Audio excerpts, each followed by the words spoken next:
শ্রীমদ্ ভগবদ্গীতায় বলা হয়েছে যে আমাদের প্রত্যেকের জীবনের ৩টি মন্ত্র মনে রাখা জরুরি।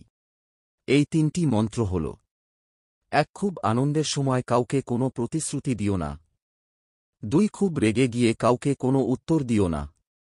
৩. খুব দুঃখের সময় কোনো সিদ্ধান্ত নিও না। শ্রীকৃষ্ণ বলেছেন যে ব্যক্তি পরিষ্কার ও সোজাভাবে কথা বলেন, তার কথা অনেক সময় রুড লাগতে পারে, কিন্তু তিনি কখনো কারোর সঙ্গে প্রতারণা করেন না।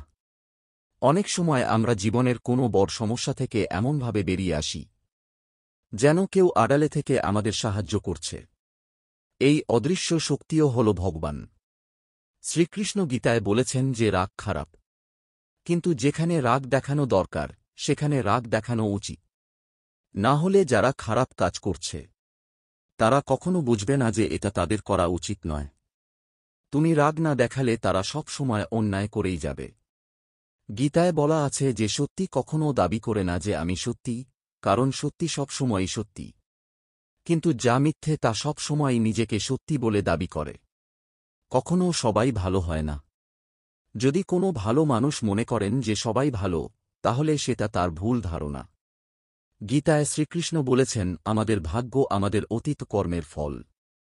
তেমনি আজ আমরা যা করছি তার ফল আমরা আগামী দিনে পাব। জন্মের সাথেই মানুষের মৃত্যু নির্ধারিত।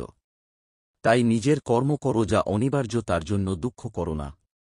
তাই জীবনে কর্ম করে যাও, ফলের আশা করো না।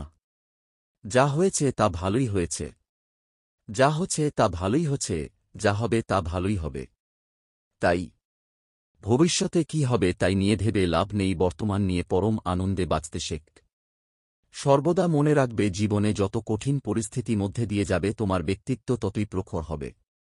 সঠিক উদ্দেশ্য নিয়ে সঠিক কাজ সম্পূর্ণ করাই হল আমাদের জীবনের পরম সাফল্য।